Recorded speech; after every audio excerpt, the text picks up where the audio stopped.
आज की इस कथा में मैं आपको दो छोटी छोटी कथाएं आज सुनाऊंगा पहली बार कि अहंकार कैसे अच्छे बुरे सात्विक तामसिक किसी के भी पास तक पहुंचता है। पहली कथा लंका के राजा रावण की। बड़ा विद्वान, बड़ा ज्ञानी, लेकिन मन में विचार आया इतनी उपलब्धियों के बाद, कितनी सिद्धि पाली, शक्ति जुटा ली, पर मेरे आराध्य भगवान शिव तो कैलाश पर्वत पे रहते हैं, निर्जन में रहते हैं। मुझ जैसे भक्त को भगवान के लिए भी कुछ सोचना चाहिए। अब अहंकारी का दुस्साहस देखिए कि जिनकी नेत्र की एक पलक बदलने से, एक भ्रकुटी से लय प्रलय में परिवर्तित हो जाती है, ऐसे भोलेनाथ को रावण शिफ्ट कराने निकला लंका। पहले तो उसने भगवान शिव से लंका में निवास करने की प्रार्थना की, पर जब वो एप्लीकेशन पेंडिंग पड़ी रही, उत्तर ही नहीं मिला, तो रावण ने सोचा यार भगवान से भी क्या पूछना, मुझ में जब इतना बल है, दुनिया उठा ली, तो कैलाश को उठा के यहां ले आता हूं, शिफ्ट कर लेता हूं और भगवान समेत तीनों लोग यहां पर बस जाएंगे। रावण ने कैलाश पर्वत को उठाना चाहा। जब कैलाश पर्वत के नीचे जाकर उसने जोर लगाया तो हल्की सी हलचल बढ़ी, जीव जंतु भयभीत हो उठे। जब रावण ने थोड़ी और ताकत लगाई तो कैलाश थोड़ा सा और ऊपर उठा। तो भगवान शिव ने सोचा कि अब काफी हो गया, अब अपने शिष्य को जरा थोड़ा बताया जाए कि बल क्या होता है। तो भगवान ने अपने अंगूठे से धीमे से कैलाश को दबाया। अब भला भगवान की अटल इच्छा के आगे किसी का बल क्या ठहरते हैं। रावण से वो पर्वत टस से मस नहीं हो पा रहा था और इसी क्रम में कैलाश पर्वत के नीचे उसका हाथ आ गया। हम अक्सर अहंकार में अपना हाथ यानी कि पुरुषार्थ फंसा लेते हैं। हाथ ऐसा फंसा कि निकला नहीं। रावण ने पूरी शक्ति लगाई और जब फंसा हुआ हाथ बिल्कुल निकाल नहीं पाया, तब उसे समझ में आ गया और अंततः उस तथाकथित बलशाली को उसकी प्रार्थना करनी पड़ी। भगवान शंकर ने इस प्रार्थना को सुना और उन्हें समझ आ गया कि अब इस मूर्ख को, इस अहंकारी को अकल आ गई है। तब उन्होंने उसका हाथ मुक्त किया। ये तो पहली कथा थी। इस कथा के क्रम में अगले भाग पर मैं एक ऐसे सदाचारी व्यक्ति का अहंकार आपको सुनाऊंगा, ईश्वर जिसका मित्र है। आप सब जानते हैं कि महाभारत की लड़ाई विश्व की सबसे बड़ी लड़ाई थी।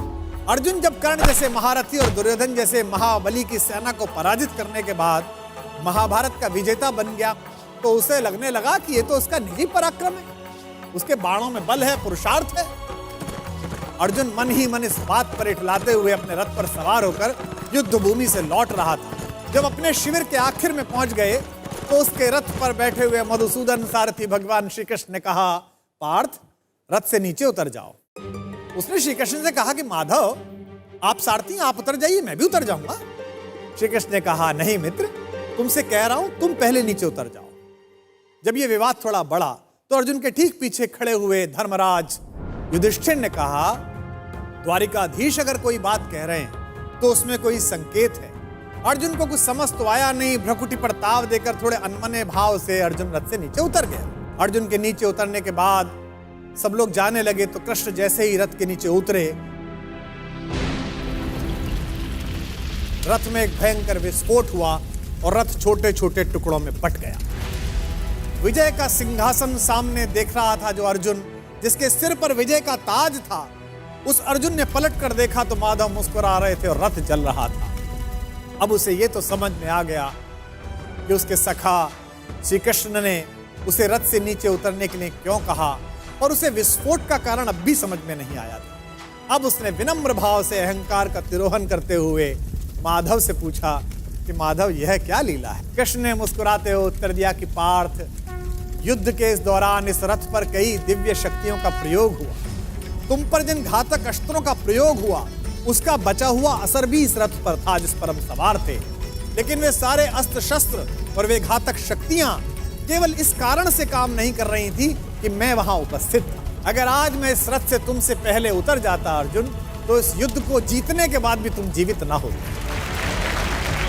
अर्जुन की आंख खुल गई। उसे यह एहसास हुआ कि विश्व की जिस सबसे बड़ी विजय को वो अपना निजी पराक्रम मान रहा है, वो केवल उसकी उपलब्धि नहीं बल्कि उसमें ईश्वर के उस अंश की सद्भावना है जिसे मधुसूदन भुवन मोहन कन्हैया कहा जाता है। ये कथा ये बताती है कि सिद्धियों के मद में खुद को इतना शक्तिशाली मत समझो कि जिन्होंने हमें सिद्धियां दी हैं उन्हीं को आप आंखें दिखाने लगो। याद रखिएगा, आपकी प्रत्येक सफलता के पीछे कृष्ण जैसे ऐसे असंख्य लोग हैं जिनकी चुपचाप और अदृश्य शुभकामनाओं के कारण आप इस विजय रथ पर सवार हुए हैं। जब भी आपको यह लगने लगे कि आपने ये ऐतिहासिक उपलब्धि स्वयं की बुद्धि शक्ति के कारण पाली है, तो बस उन लोगों के बारे में सोचिए जिनके सहयोग के बिना आपकी ये यात्रा इतनी आसान न होती।